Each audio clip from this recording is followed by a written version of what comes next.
believe not only that the soul exists, but also that humans possess another sheep that I haven't quite up It's libertarian very well. Pretty well an argument. This was one thesis, and he has recently been accepted by Northwest University to continue his research on this topic while pursuing his PhD. Tim is an adjunct professor in Nebraska Christian College and is in the process of ordination with the EFCA. He's spoken to numerous audiences around the country and loves to engage in one-on-one conversations with anyone doubting the truth of Christianity. He spends much of his time writing articles on his website, freethinkingministries.com, and interacting with our culture via several social media outlets. Tim is passionate about answering people's questions about God, the Bible, and Christianity.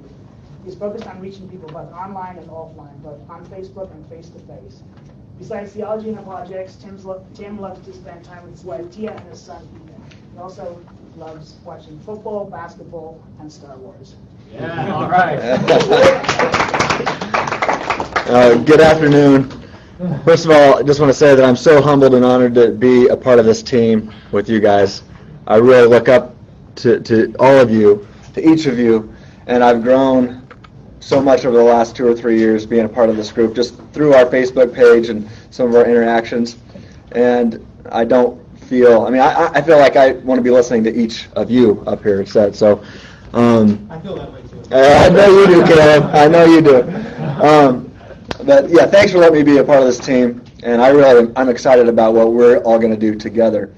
And actually, I've learned so much from you, Kirk, over the last couple of years. Really enjoyed our Facebook friendship. And if you haven't got it yet, make sure you get his book. I've been reading it over the last week or so, and it's just fantastic.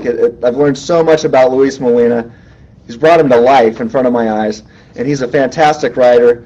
He can take very deep concepts, and it's an easy read. So thank you for writing that, and thanks for sharpening me. Thank you, Kirk.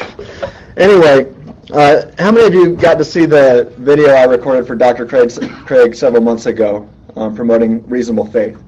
If you haven't seen it, I encourage you to watch it. I told my story in about 4 or 5 minutes and how Dr. Craig's work ultimately transformed my mind, transformed my ministry, and now it's transformed my entire life. In fact, because of Dr. Craig's work and how it's transformed my life, and it's been transformed even more since I recorded that video, as most of you know, as of September 1st, I became a full-time apologist. I left the church that I was at for nearly a decade to become a full-time apologist, and I started the new ministry called Free Thinking Ministries, and I can tell you more about that later. I'll talk a little bit about it today. We're actually affiliated with Dr. Craig and Reasonable Faith. We're an affiliate, and one thing that we hope to do is be a prototype for you guys. I want to encourage you guys to think about doing it. You guys, as Dr. Craig explained today, you are an affiliate of Reasonable Faith. And so you can now go out, like we have, and start your own 501c3, still be affiliated with Reasonable Faith, and you can raise your own support. And that's what I'm doing, and some miracles are happening, I think. So I just want to encourage you. We want to be a prototype. We want to encourage you to do something similar. So Free Thinking Ministries, what's our goal? I love what Dr. Craig does. His goal is to get on university campuses. That's his primary focus. His secondary focus is to get on, to go to the church and equip. Well, I would say Free Thinking Ministries is turned around. My passion as a former youth pastor is to equip the church. I want to get into the churches first and primarily focus on the churchgoer, on those who consider themselves Christians. We want to impact the church. We want to we want to equip the church so that the church can engage the culture. So with that in mind, since I'm speaking to those that are philosophically inclined, let me offer a thought experiment for you. Imagine if every church in America today knew exactly what they should believe and why they should believe it. Moreover, imagine if all these churchgoers knew exactly how to rationally engage and share truth with this skeptical culture. Imagine what this world would be like if us philosophically inclined Christians were not the minority. Here's a counterfactual with the truth value. I don't get to say that when I preach Sunday mornings too often. So I'm enjoying this. Here's a counterfactual with the truth value. This country would look different today if we were not the minority. Think about that. Now, although apologists are in the minority in America today, our country is in a unique position right now because at this very moment, most Americans still identify as Christian. In fact, Caleb recently informed me that 50% of Americans today are church members. This does not include mere church attenders or those not attending church at all, but still consider themselves as Christian. Now think about that. Europe is not in such a position. Neither is Canada. However, because most of these church members in America that consider themselves to be Christian, most of these church members in America do not possess knowledge of what they should believe or why they should believe it, well, they just don't talk about it that much. They don't share this knowledge in the world. They don't influence the culture. The church is not influencing the culture. Now, knowledge is vital. 1 Timothy 2:4 states that God desires all people to possess knowledge. Hosea 4:6 tells us that people are being destroyed and they're perishing due to a lack of knowledge. Knowledge is vital. People are being destroyed. They're perishing because they don't know some things that they're supposed to know. We need to know things. We need knowledge. Now, Jesus provides knowledge. One of my favorite passages in Scripture is John 8. In John 8:12, Jesus makes it clear that he is the light of the world. Now, is Jesus saying that he's a cosmic light bulb? No, we're not to read that literally, right? But when we read that, we have to ask, what does he mean by that? What is this light that Jesus is talking about? Well, when Jesus says that he is the light of the world, he's telling us that he provides knowledge of reality, knowledge of the way things are. He goes on and says that I am the light of the world. Those who follow me will not walk in darkness, but they will have the light of life. And I'll tell you what, if you have light, you will not stumble around in the darkness. And if you have light, you can avoid painful collisions with reality. We need light. We need knowledge. Paul tells us in Philippians 2:15 that we are to shine as lights in the world. We're not the source of light. Jesus is that. But we are to shine as lights in the world. Just as the moon reflects the light of the sun, Christians are to reflect the light of the Son, the Son of God. See what I did there? Did you catch that? See? We are to reflect the light of the sun. What does that mean? We are to share knowledge. We are to share the knowledge that we've gained from the teachings of Christ with this lost and perishing world. This is our responsibility. The church has a moral obligation to share knowledge. However, I think I'm preaching to the choir because you know the church, by and large, is not doing its job. Am I right? Amen. The modern church in America today has actually proven that Dr. Craig's work regarding abstracta is incorrect. I mean, think about it. What's an abstract object? What's a property of an abstract object? It's causally effete, right? Well, the church has become causally effete when it comes to impacting the culture. So we've got something that actually exists that is causally effete. Okay, the logic is bad there, I know. I know it's bad logic. Right? I actually agree with Dr. Craig on abstract objects. Think he's right about that. But I had to work in this whole causally effete thing somehow. You know. How many pastors get the chance to say the words causally effete together? So, the church is not an abstract object. We were created and designed to impact the culture, to stand in causal relation with the culture, with the world. The church is not an abstract object. It is supposed to impact culture for Christ. But the church is not doing its job. The church is missing the mark. Now, there's some churches that aren't missing the mark. This church is doing a great job. There's a few, right? But I'm talking by and large. Imagine if this church wasn't in the minority. Imagine if this was the norm. This country would be in a different boat than we're in today. And this world would be different. This world would be transformed. So many apologists today are pulling their hair out.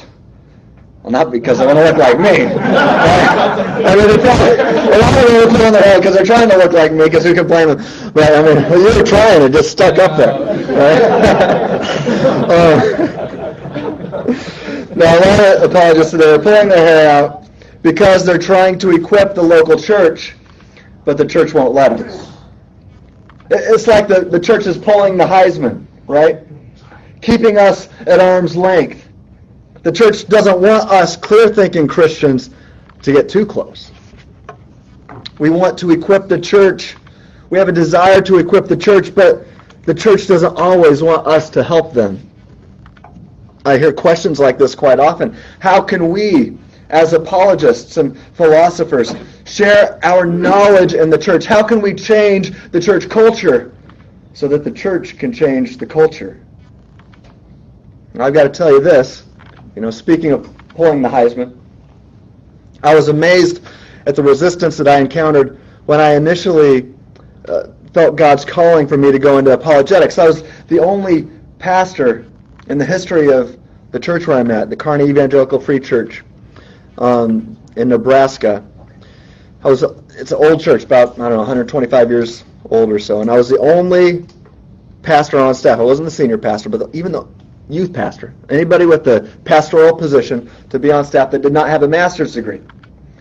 And so the church said, Tim, everybody else in the history of this church has had a master's degree. You don't have one. You need to get one. We'll pay for it. Right? I'm like, no way. I'm like, okay. So they said, go ahead and look around at different seminaries or Bible colleges and different degrees that you would want to get and let us know. I'm like, okay. So I started looking around. Around that same time, as a youth pastor, I noticed many of the kids in my youth group were struggling with doubts. And some of them were becoming atheists. This included this young man, the son of one of the elders in the church. This young man was in my Bible study. Had him for 2 years, his freshman and sophomore year. He was in my Bible study. Every week we're in the Word together, memorizing Bible verses together. When one day he comes up to me at the beginning of the school year, his junior year, says, Tim, I'm not coming back to youth group this year. I'm like, why? Are you going somewhere else? You going to another youth group? You hate to see that as a youth pastor. But it got worse. So no, I'm not coming back to any youth group. I'm not coming back to church. I'm not coming back to your Bible study. I'm an atheist now. And he said, Tim, if you can answer one of these questions, I'll stick around. And he started throwing out objections from Dawkins and Hawking and Harris and Hitchens. Fill in the blank with your favorite atheist. And I couldn't answer any of them. I was causally effete. And he left. And that shook me to my core for several reasons. I mean, seeing somebody that I was supposed to take care of, that I was supposed to look after. He was a sheep, right? And I was a bad shepherd. And plus his objections sounded good. I'm like, can't be right. But man, face value, gosh, I couldn't answer them. But this led me on a journey because this young man became an atheist right in front of my face, on my watch. So I started this journey, and that journey led me to Dr. Craig. And that eventually led me to Biola University. In fact, the only reason I chose Biola was because Dr. Craig was a professor there. And I was like, okay, if this guy is a professor, wherever he's a professor, that's where I'm going. So I went to my supervisor at the church because he said, hey, we'll pay for you wherever you want to go. But when I told my supervisor that I wanted to enroll in the Christian apologetics program at Biola, I was immediately thwarted. Anywhere but there, he exclaimed, any field but apologetics. Now, I don't claim to hear from God directly too often, but I really felt a calling to go into apologetics. And so I didn't take no for an answer, and I went to my supervisor's supervisor. They say that's not a good thing to do. But I felt that God was calling me to do this, so I went to the senior pastor. And to make a long story short, the senior pastor eventually became my supervisor, and he gave me his blessing to attend Biola. However, now I had to pay for it. But that was all right. It was worth it. Anyway, I was amazed. Here's my point. I was amazed that I received such resistance to get apologetics training. Be that as it may, my training began. Now, my church was in a unique position because I was already on the inside, so to speak. I was already on staff as a youth pastor. I was on the inside, and I was beginning my apologeti training. Right?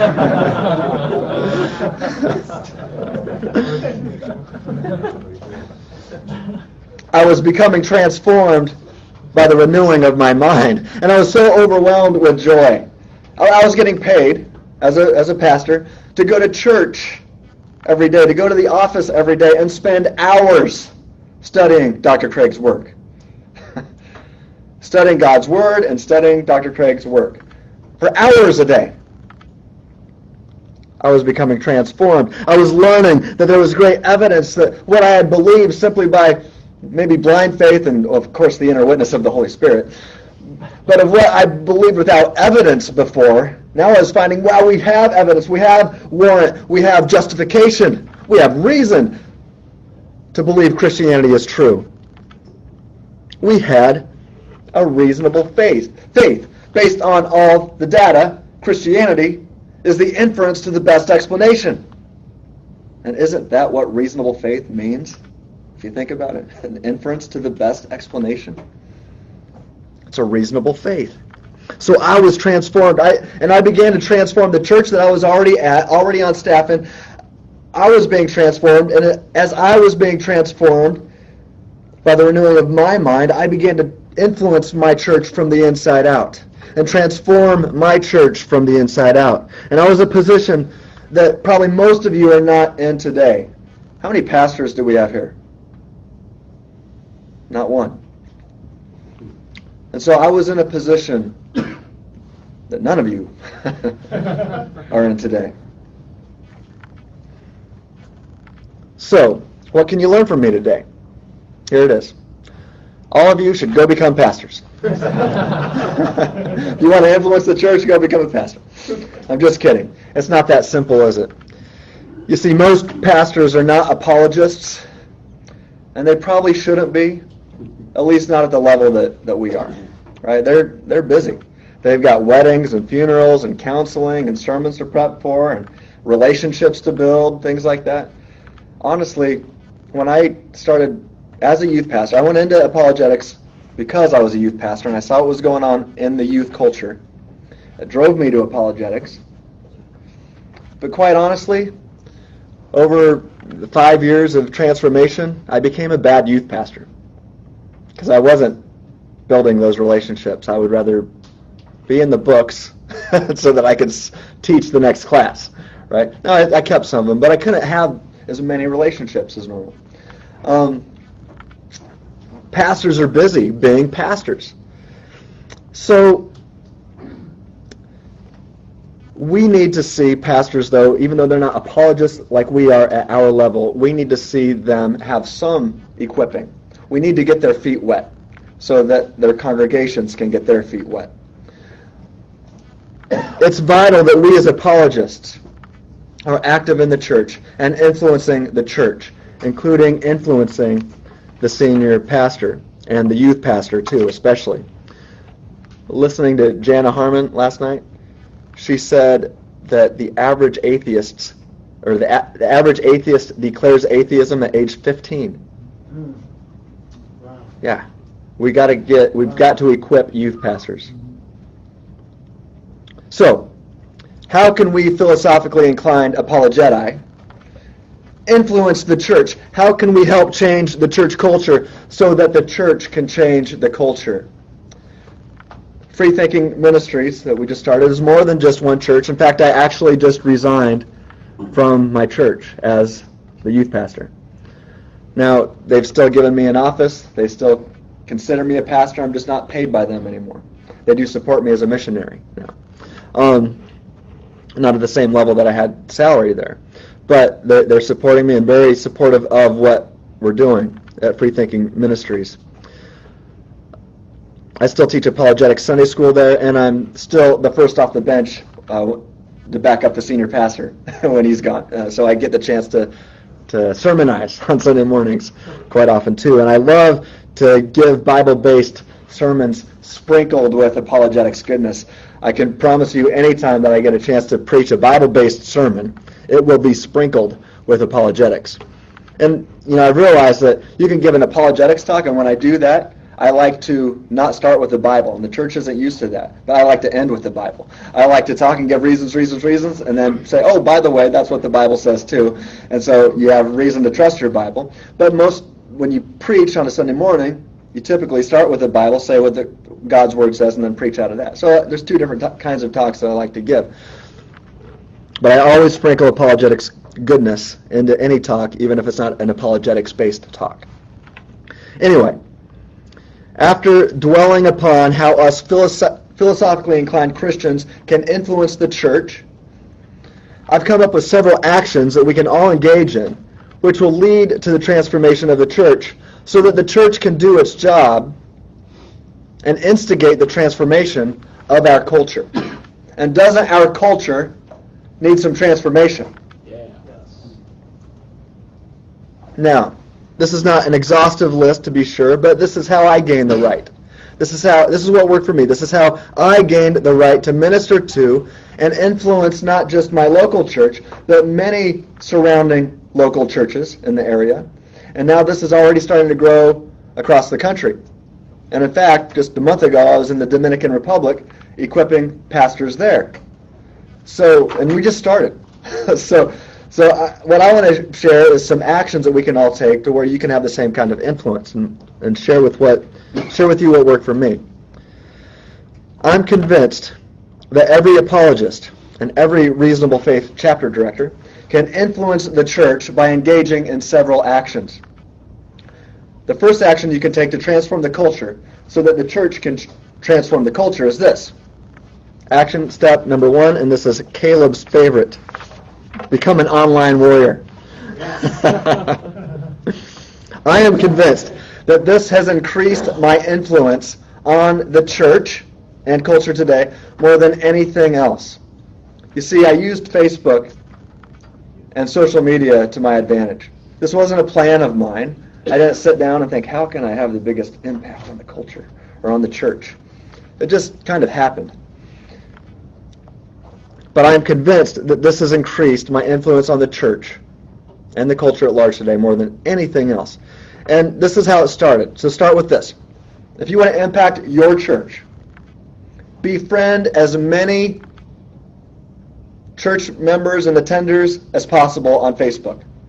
If you do not have a Facebook account, what are you doing? If you want to influence the culture, come on, Caleb, come on. I know you feel the conviction of the Holy Spirit. False teaching. If you do not have a Facebook account, I encourage you to get one. So start with this. Befriend as many as possible from your church and others. But if you want to focus on impacting your church, befriend as many as possible. Become Facebook friends with as many as possible from your church. And post away. All right? Post away. Don't just have a friend and then just sit back and read everybody else's stuff. Be an influence. Post away. Every day have something to say. Wow, I didn't plan to say it like that, but it rhymed and it was cool. Okay.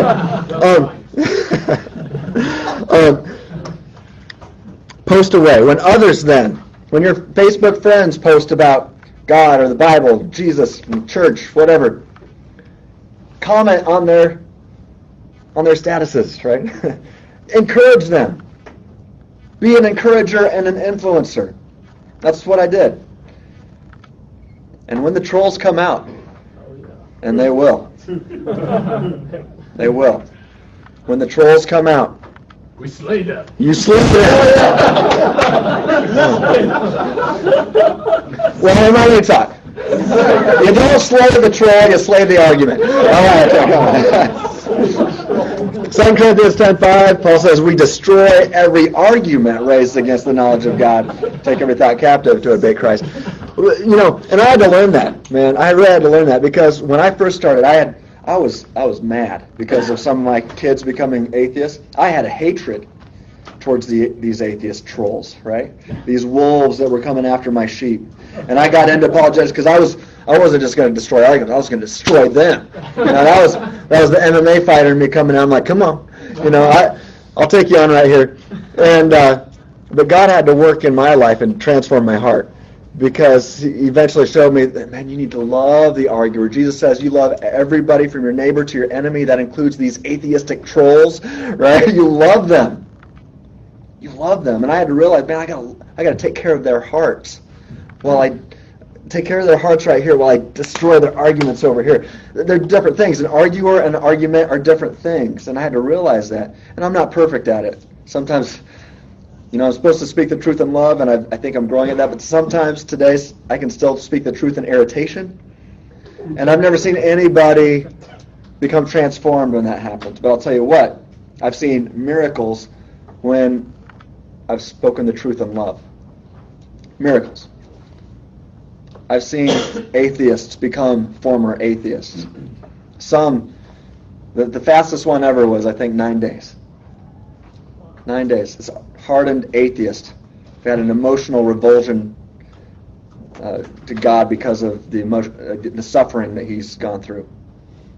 Natural evil. 9 days later, after having a loving conversation with him, he gave his life to Christ. And he's leading people to Christ today. Yeah.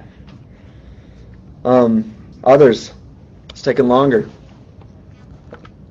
Start having conversations with the evolutionary biologist at the University of Nebraska, Kearney. And we argued almost every day online. But I was respectful, I was gracious. Paul tells us to let your graciousness be known to everyone. And to have your speech seasoned with salt. And to know how to answer everyone. Well, that implies know how to answer every question. That's in Colossians and Philippians. He says, let your reasonableness be known to everyone. You know, so being gracious with her and having these online conversations almost every day for probably over a year. And now she's one of my reasonable faith volunteers and is shepherding people in her classroom. She's a Christian. Sometimes these conversations take longer. Sometimes they take years. God gave me some encouragement when I left the church on September 1st to start this ministry. That first week, I had 3 people that I've been arguing with for 5 years now, close, contact me and say, Tim, I'm ready to give my life to Christ. Wow. Yeah, I mean, like, okay, I guess we're going in the right direction here. These trolls will come out, right? They will come after your sheep. When they do that, when these atheists come after your Facebook friends that you've added, you fight their arguments. You destroy their arguments. You defend the faith of those who cannot defend their faith yet. You fight for them. You fight for them, okay? And I'll tell you what, when I started doing that for the kids in my youth group, their parents saw it. You instantly have respect of adults then too. And then I saw some of their parents start tagging me in other conversations all the time. Or to say, hey, you need to go talk to Tim.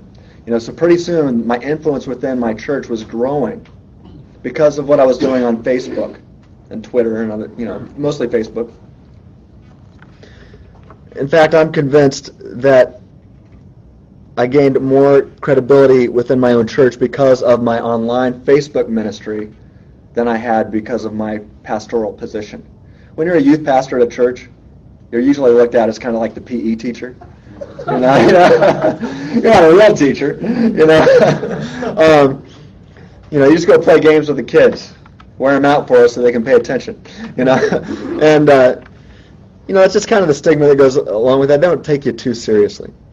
But I would say because of my online influence that I gained the same respect as our senior pastor had in a fairly short amount of time within the church. So my influence grew very quickly because of being an online warrior, I should say. And when you argue with those who attack the sheep and defend the faith of those who cannot defend it themselves, they will learn from you. They will learn from you. And I've seen this happen too. A lot of these young men and women that I was defending their faith for them, they were watching, they were reading, they were learning, and now they are apologists today. And they're out in college now, a lot of them, being apologetic warriors there at secular universities. So earn the right to become a Facebook pastor of sorts. You will have a louder voice than any Sunday morning preacher could ever have.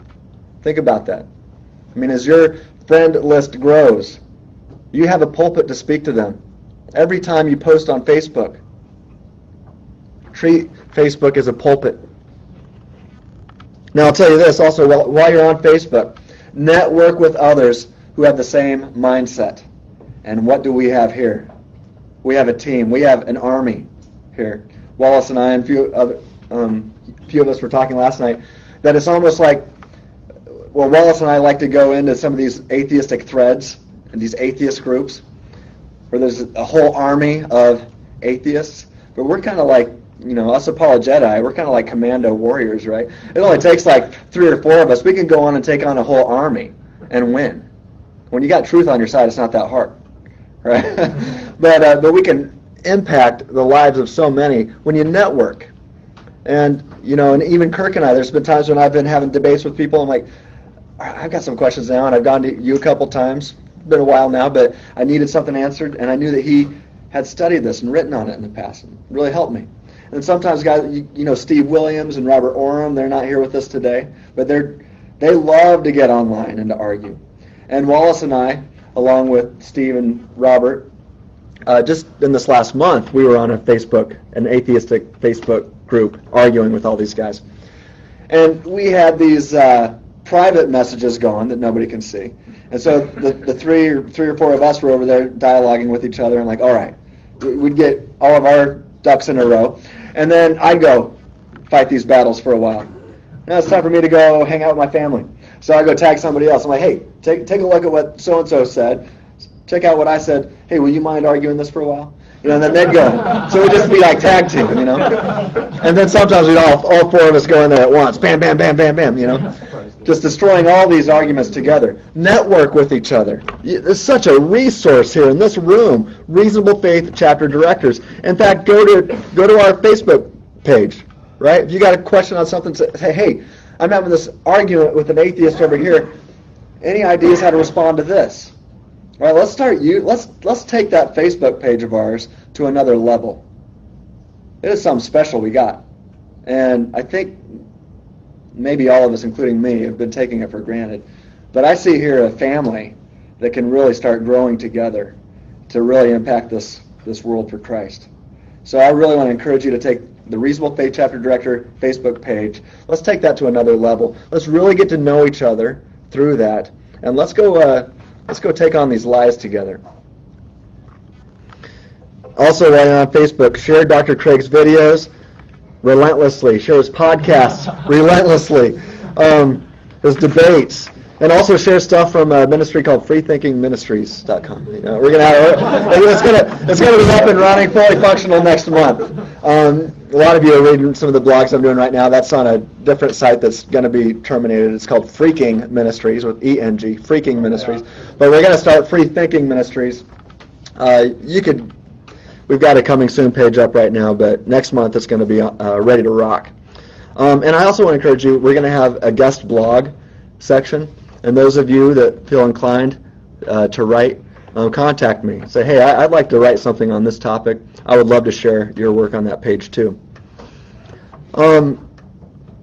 Let's see. I believe the reason I'm fully funded today, and by fully funded I mean I'm able to pay my bills and not miss meals.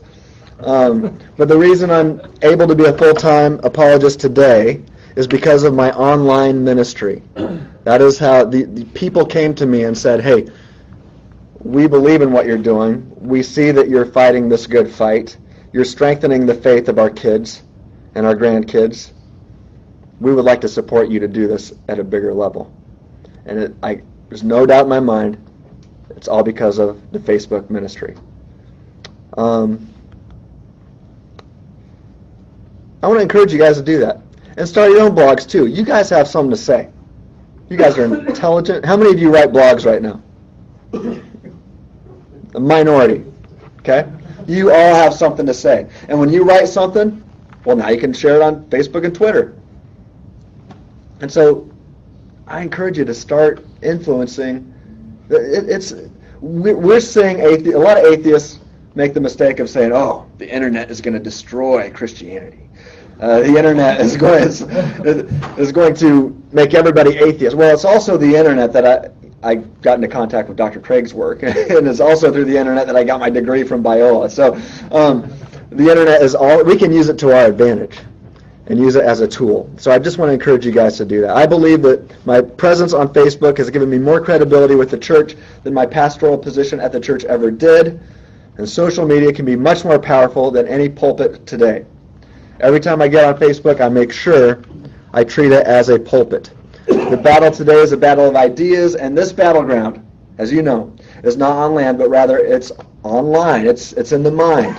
And so I want to encourage you to become an online warrior and fight the good fight. Now, these actions that I'm giving you today, that's the one I was going to spend the most time on. I'm going to fly through these others. First action you can take is, again, become an online warrior. If you want to transform the church so that the church can transform the culture, become an online warrior. Second thing that you can do to transform the church so that the church can transform the culture is this. Serve the church. Serve the church. Offer to teach Sunday school or a midweek training course. How many of you have offered to do something like that? Keep your hand up if they let you. All right, so you've been shot down. Okay, that's good. A lot of you are doing it right now. So offer to do that because it's working. You do not have because you do not ask. Right? So if you don't ask, don't think you're going to get it. Now I asked my senior pastor, who he came to Christ through apologetics. I asked my senior pastor how one might ask him though, even if he wasn't inclined to be an apologist himself or see the importance of apologetics, how one might ask him if they could serve in this manner. He suggested this and said, perhaps you could offer to teach a 4 to 5 week training course for men, an area in which their kids are struggling. All right, when you show the need to the church in this manner, that gets their attention. If you just say, hey, I want to teach apologetics, you might get shot down. But if you say, hey, I would like to teach something to equip men to lead their homes, right? So that they can, what do you say here? A class for leaders in their homes, knowing how to answer the questions that their kids are or will be asking. I've got to tell you this, I've taught through The Defense Never Rests for 3 years now. 3 years in a row. Taught through the book 3 times. And it started for middle school kids. Pretty soon that started with high school kids joined, then college students wanted to join, then parents wanted to come, and grandparents wanted to come, and then science teachers at the university wanted to come. So I've been teaching, it's supposed to be written for kids, I guess. The majority is adults, and they are loving it, and it's at the level that most of them can understand. So I love The Defense Never Rests, and I encourage you to teach through that. I've also taught through the On Guard video series a couple of times now. Saw Bobby Conway out there and told him that I was doing that. And this semester we're watching Dr. Craig's Defenders videos. And I want to encourage you to talk to Caleb, because Caleb can get you hooked up if you're interested in doing something like that. Is that correct? Oh, yeah. Yeah. And really encourage you to do that. But offer to teach these classes at your church.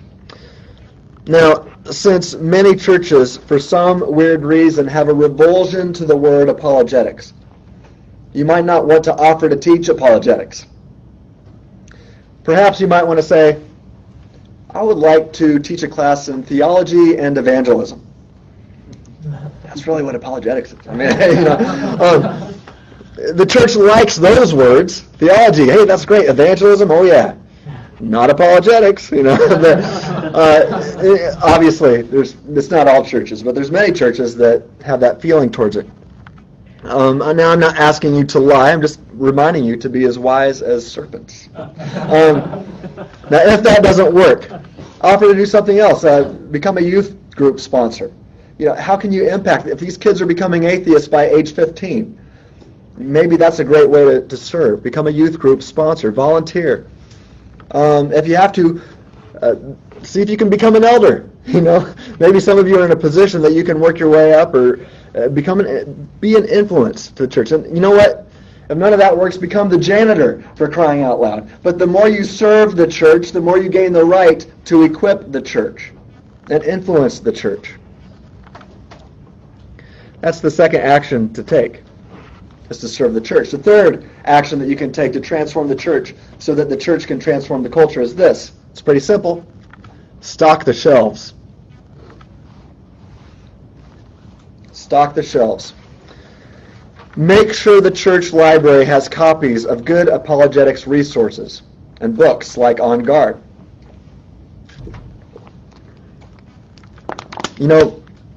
I'd say this. Buy a copy of On Guard for every pastor in your church, for every elder in your church. Get them a copy of On Guard. I did that with the guys that I was working with. Right. Get them to start thinking through some of these things. And I'll tell you what, pastors love presents. I think that's a blank on there. Pastors love presents. As a former pastor, I know that's true. So get them copies of these things. Say, hey, happy birthday, Merry Christmas, here's a book for you. Get these resources out to as many pastors and parishioners as possible. Get On Guard in the bookshelves of the church library and in the offices of the pastors in your church. Moreover, I would use my youth budget to purchase On Guard for every graduate in our church over the past several years. Our church, we're a big church, at least as far as Nebraska goes. I think we're around a couple thousand, a little less under that. So every graduate that would go through, I use my youth budget as a youth pastor to get every single one of them a copy of On Guard. That's hundreds and hundreds of copies of On Guard that I bought over the past several years. So Dr. Craig, he needs to pay me a little bit. Because I've sold so many of his books. I bought so many of his books for him. This is being recorded. Oh, erase that. I was just kidding. It was a joke. Oh, man. It's eternal. It's static. It's not going anywhere. It's going up to YouTube as we speak. It's on YouTube right now. This is live. Okay. Between you and social media. We'll put it on our Facebook page. I do encourage you, though, and it's such a great resource. Now he's got On Guard for students. And so get these resources out there. I'm telling you, stock the shelves of the church library, of the pastors, and stock the shelves of the dorm rooms in these secular universities that these kids are going to. Stock the shelves. Man, what an influence. Think about that. And sometimes these books go on sale and you can get them for really cheap. And when you see that happen, buy a bunch of them. I'm telling some people, hey, this is one way you can serve the church. As far as I'm concerned, use some of your tithe money for it because you're serving the church to do that in a powerful way to impact the church and the culture. But I would budget for that. All right, the next action you can take to transform the church so that the church can transform the culture.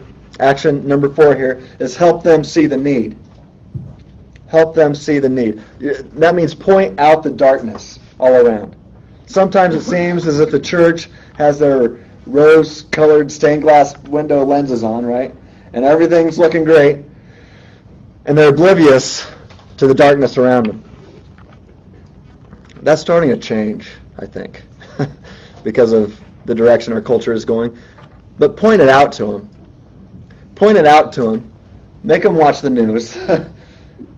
make them look at the Supreme Court decision, make them watch the terrorist acts, and then ask the question, what if everyone knew exactly what we should believe and why we should believe it, and then how to rationally engage and share this truth in a skeptical culture? What if the church knew how to do that, knew what was true and why it was true, and how to share it? What if that was the case in America today? Would our country look different?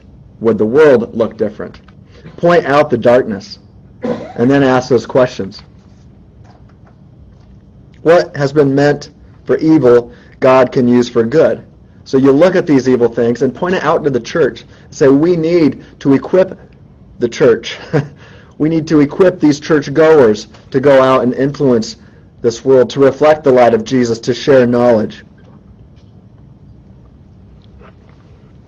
The Supreme Court decision, as well as many things in our culture today, has demonstrated that the church has become, once again, causally effete when it comes to influencing the culture, and that needs to change because the culture is suffering. And this is bad, but we can use it for good and to our advantage right now to get the truth out. The church is starting to realize, I think, at least in some of my experience, they're starting to realize, wow, something does need to change because we're dropping the ball.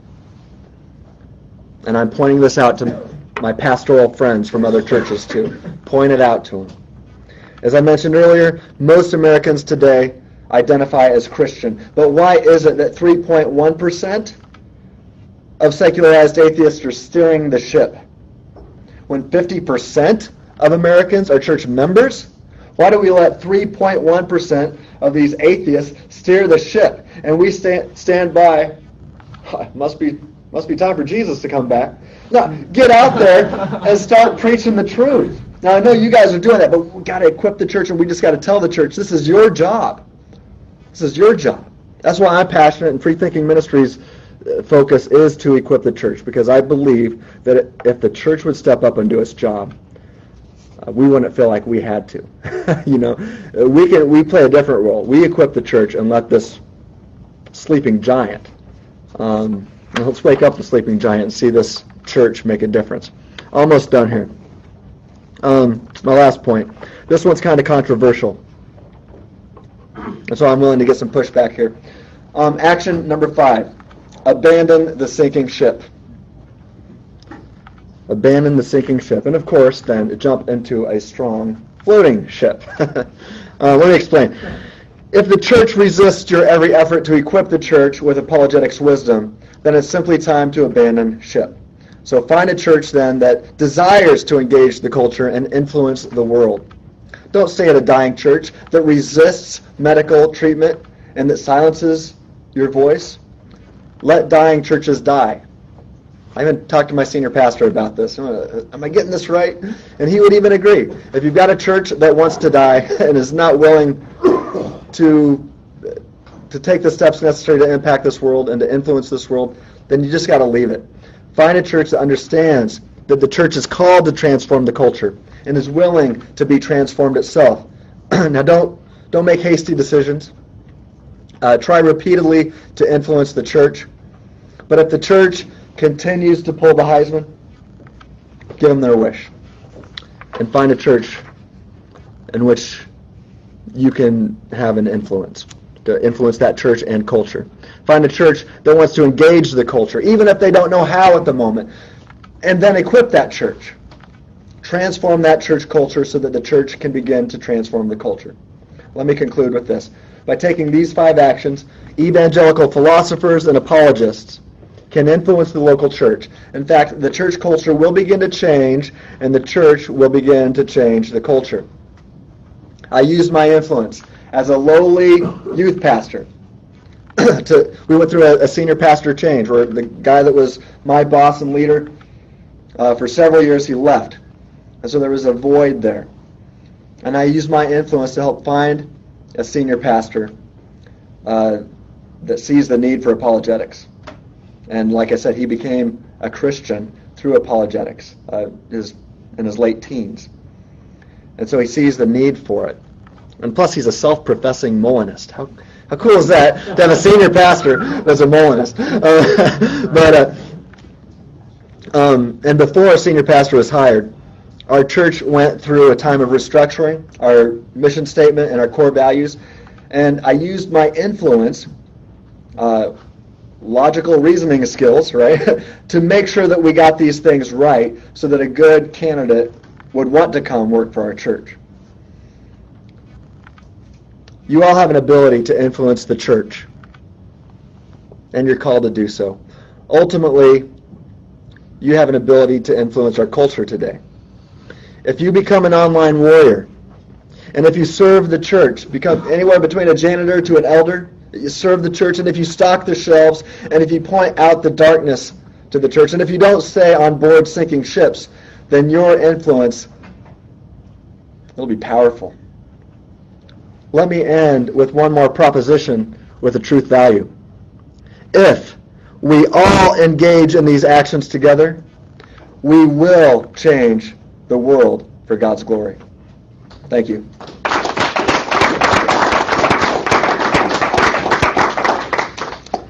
Question? When do you decide to stop a conversation on Facebook? That's my weakness. Yeah, when do you decide to stop a conversation on Facebook? After I win. Well, if they don't reply, that's a win. But yeah, I know. I mean, it's not always that friends easy. that have gone for months. Yeah, I've engaged in those. Here, if I feel like I've totally destroyed their arguments, and everybody's seen it, and they just keep offering more blather, and it's not going anywhere, then I'll just give them the last word. But I'll make sure I destroy their argument first. And I also have a couple rules here. The ones that want to talk to you in a private message are usually more willing to be persuaded. Usually if somebody wants to come and start a fight with you in a public forum, on a public thread, they're already committed to their faith. I've seen very few of them convert to Christianity, but I've seen several through private messages convert. And so when it comes to these public conversations on Facebook, I will keep going for a long time sometimes if I feel like there's a lot of people watching. Because even though there's no changing his mind, he's committed to his blind faith in atheism, and that's all it is, blind faith. I don't have any reason to think it's true, and I make sure I reminded them of that constantly. But if people are watching, and I don't feel like I'm going to convert him or he's not going to change his mind, I know I can strengthen the faith of Christians that are watching, and others that are watching that are on the fence may come over to Christianity, may come to Christ. And I've seen it happen, so I know it happens. But yeah, when do I decide to stop? If I feel like people aren't interested anymore, but if I feel like there's an audience, man, I'm going to use that platform for as long as it takes. So let's go to the back row and move our way up. Yeah, then I'll come over here. The Supreme Court decision when our government decided to rub salt in the wound and put the rainbow colors on the White House. Right. Tonight, remember? Yeah. My wife, we were very sad by the whole Yeah. thing. My wife just posted on Facebook that a picture of the colors, and she said, "This just makes me sad." Mm-hmm. And it's something very, perhaps it was too abrasive even if it was, but she lost friends over that. Yeah. Not just defriended on Facebook. I mean, one of her colleagues she works with doesn't talk to her anymore. And so, do you have opinions or advice on when not to engage, or what topics not to talk about, or her influence with that coworker is zero? What was that last? Her influence with that coworker is zero or negative. Yeah, I would make sure, if you're going to post something, make sure that you're equipped to talk about it afterwards and to have the conversation without it getting emotional. I wrote an article called "A Biblical Argument for Gay Rights." Don't let the title fool you.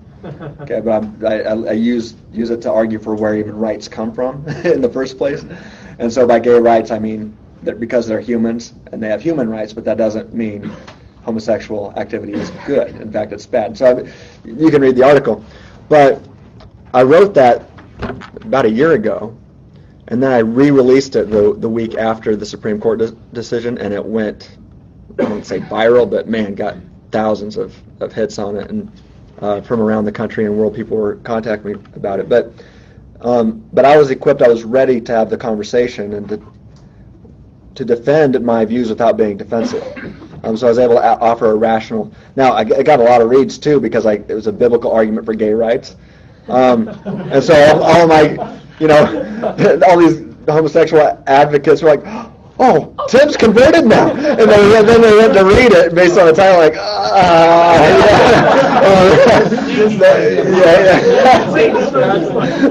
That's right. So, yeah, I just, but one thing that I've done recently in talking about this, when I speak to churches, and, I spoke at Lance's church in Kansas City a couple weeks ago, and I talked about the reality of morality and objective moral values and duties, and I got into an argument that I offer in my paper or my blog that demonstrates that it's that we can know that it goes against objective morality to engage in homosexual activity.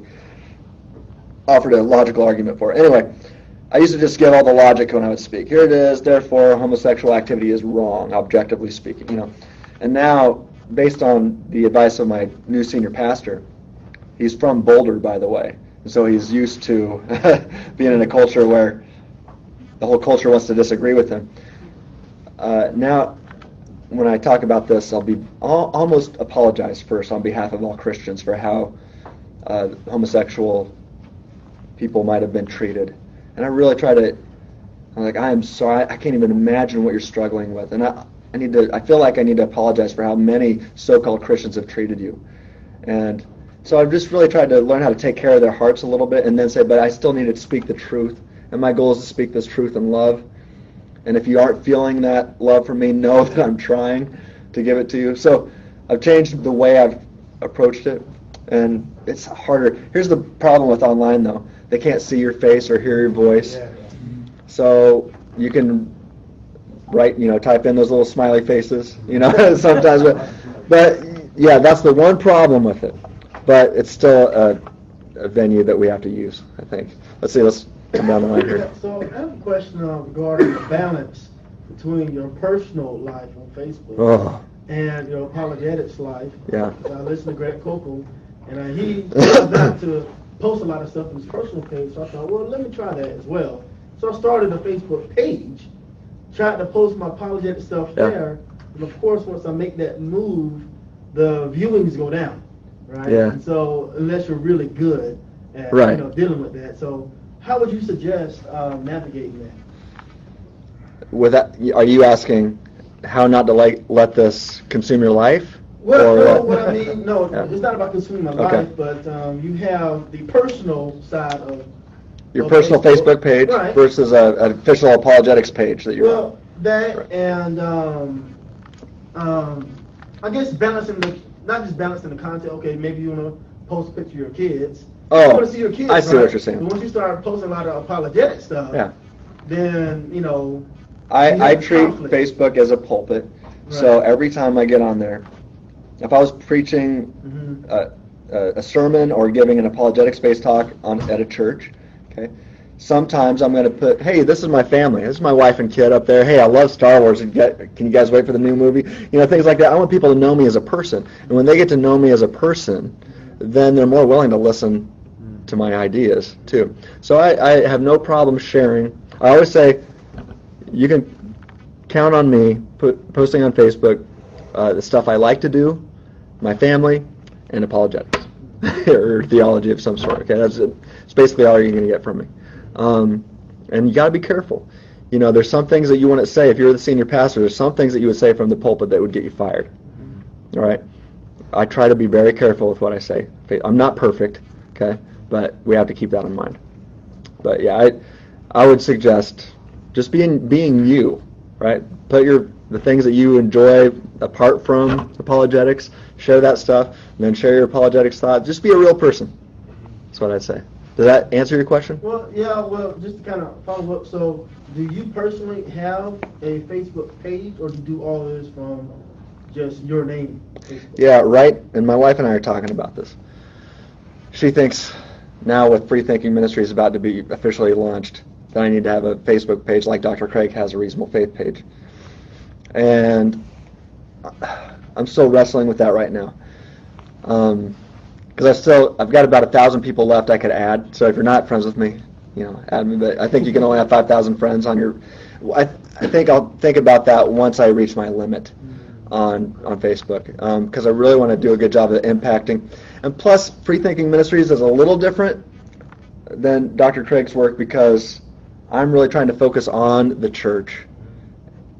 That leads to debates with atheists all the time, and I love having those debates. But if I start a Free Thinking Ministries Facebook page, I watch what happens on Dr. Craig's Reasonable Faith Facebook page. And it's just troll after troll after troll. And so I'm like, okay. But he's also got a lot of people that jump on there and fight these battles along, because he doesn't have time to do that. And it does drive me nuts if something is out there and I don't get a response to it. So that's something that I struggle with. But yeah, it's something I'd say pray about. But have your own. Just your Facebook page. Make sure that you're an influence on your page, just like you would be an influence whenever you go anywhere. Use that page of yours to influence, and then you can think and pray about starting a different page. Does that answer? Okay, Kirk, what was your question? In my experience, I've had some of the worst pushbacks on doing apologetics activities from the leadership of churches that I've attended. Yeah. And what's ironic is that if I go and talk to, say, kids in the church, high school kids or other lay people, and explain, they're like, gosh, this is exactly what I need. Right. And so what I can't figure out for the life of me is psychologically why. Psychologically, what's going on in these, church leaders' minds that cause them to want to oppose apologetics? Yeah, I think a lot of times, I was the youngest one on staff until we hired a senior pastor, and he's a couple years younger than me. But over the past several years, they really had a hard time with the young kid on staff knowing more than they did. And it's questioning is that the right hermeneutical approach there in that passage, or have you thought logically about that? And when I would start bringing up, I don't know if I can affirm Calvinism anymore. I think I'm a Molinist, and all that stuff happened. I think some of them really had a hard time with the young kid on staff, even though I was trying not to be the know-it-all. I think that's how some of them viewed me. And most seminaries today don't teach logic and don't teach apologetics. Most pastors aren't equipped at all. And so I think maybe that might be a reason. I don't know for sure. I'd like to see a study on it. But yeah, you're right. There's a lot of pastors out there and church leadership that is opposed to it when the young kids are saying, this is what we need, or I'm going to leave the church. So I'd like to piggyback on that. Do I need to shut this down pretty soon? I had 2-3 more questions. Okay. Let me get here first. Okay. Yeah, I just wanted to mention about, your point about debating with people online and, using your friends on Facebook as a pulpit, that if you don't have a lot of friends, one of the easiest ways to reach more people than you have on your friends list is to tag friends that you have in the post that have a lot more friends than you have. Because what happens is that, there was, last year, that Wall Street Journal article came out that was about that science is increasingly making the case for God through the fine-tuning argument. And I posted that, and I said, wow, this is great to see in the Wall Street Journal. And I tagged 5 of my friends. And so all 5 of them have hundreds of friends that I don't have, and hundreds of people saw that post that was smart. That I wouldn't have had on my own Facebook. Yeah, and great. We ended up getting in a massive debate with all these people. I had no idea who they were. Right. They were friends with my friends, but I had never met them before. Yeah. And so, this is something I don't have, even 1,000 friends. I have maybe almost 600. Yeah, but a lot of those people just aren't people who are going to want to engage in this kind of stuff. So if you want to reach people out there who you might not even know who are willing to engage, then you can start tagging some people who that might have someone like that in their friends list. And it teaches you how to debate. Right, it does. Yeah. And Sean McDowell told me this back in 2010, right as I watched him speak, and I was starting to test those waters of apologetics a little bit. And he said, Tim, when you start doing this, you're going to get stumped with a lot of questions. Because let me give you a word of advice. Never get stumped by the same question twice. Yeah. And I took that mindset, and I'm telling you, in 6 months, I was transformed. I had an arsenal, because every time I got stumped, I'd go find the answers, and I'd never get stumped by the same question twice. And so, yeah, Mark. Comment on the church leaders, the churches being resistant to apologetic material. Yeah. I think sometimes we tend to blame pastors more, and so I wanted to get your feedback. Isn't sometimes you feel like the pastor is getting some pressure, and maybe what they're giving their congregation is exactly what that congregation wants to some extent? That the problem may be more in the body of Christ than just with the pastor themselves. I think that preaching a more objective faith might shrink the flock, and that's why it's not being preached as much. Yeah, that might be the case. I don't know. I don't know how to answer that for sure, because I don't know what the real reason is, but it's definitely something that I think most of us are experiencing for some reason. I'd love to see somebody do a PhD research on this, but for some reason that Heisman thing is going on. I mean, I taught an apologetics course at my church, and I had to explain the objections first to then give the answer for it. I mean, the age group's a little older. It's kind of frustrating. Let's do one more question. We got. Oh yeah, that's right. No. Mine's just a Go ahead. comment. What's your name again? Averos. Averos. Okay. I used to use, before becoming a Christian, Facebook as a de facto weblog for myself. Right. And mostly my commentary would be on politics and ethics and moral realism. Yeah. And over the politically, I'm a libertarian, a classical liberal, I guess. Yeah. Not a therapist. Yeah, me too. So my commentary would be of that type, which I suppose rhetorically conservatives like it too, because it tends to come from the same background that they appreciate, at least from a traditional point of view. Mm-hmm. But it would often my criticism was of I was a secularist myself, a lot of secular progressives particularly, obviously socialists, and we used to get into these really long discussions about God and other things, and I enjoyed it. The problem was over time, I've lost a lot of friends who were secular, progressive leaning. I would say 9 out of 10 those who are turning on Facebook as a consequence of that. And my question is, Because of your conversion? No. Oh. Because of my commentary on politics and ethics and those kind of things coming from. He was too right-wing for his atheist friends, basically. Yeah, Oh. but those were on the left. So, Yeah. Not libertarians. Right. But those were progressives. So not to say, of course, this is about politics, not religion, or apologetics. But the thing is that if the point was not to create a confirmation bias or a group that just everybody circles the wagon and is like, okay, we all agree because this is great, like and share those posts. But the point is to reach to people, at least in my experience. And I'm not exactly a very hostile person when it comes to necessarily arguing with people. I mean, I had the moments, of course. Right. But the unfriendly was from a lot of people who were not even engaged. Those who were engaged were actually are really good friends of mine. But other people who just didn't like it, so they just took me off their feet, but as opposed to merely blocking me or something, they just unfriended me. My question is therefore, if the point is to, let's say, your free thinking ministries is to reach the so-called free thinkers, I guess, or about to transform the church, but ultimately also so the church can go outside the Facebook for the purposes. Isn't that, in terms of what you were saying about your wife as well too, isn't that becoming counterproductive in some ways?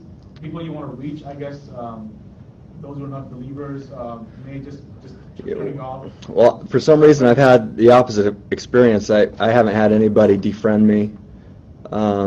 In fact, I feel like, for me, I've had even more atheists try to become my friends because they want to keep having these conversations. Sorry. Yeah, go ahead. Your attitude was more, you were talking about your faith as opposed to attacking their faith. Whereas mine was actually attacking less socialist, progressive politics. Oh, okay, yeah. So there's probably a difference. I always like to say, let's let worldview determine our politics, and I think the world usually they pick a political worldview that they like to determine what their ultimate worldview is. So I definitely have my political opinions, but for me personally, I feel like God's calling me to, if I got everybody to agree with my politics, but they still weren't Christians, you're putting a Band-Aid on a slit jugular. And so I've just decided that I'm going to spend the vast majority arguing for God's existence and the resurrection, the truth of mere Christianity, because when people start to see that, the rest of their worldview changes. That's not to say I never say anything political, but I really try to be very careful with that. What about homosexuality?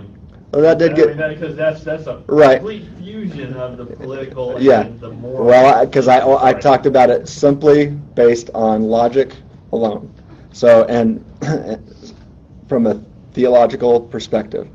So if this is true, and if Jesus rose from the dead, blah, blah, blah, conclusion. So, but then I argued,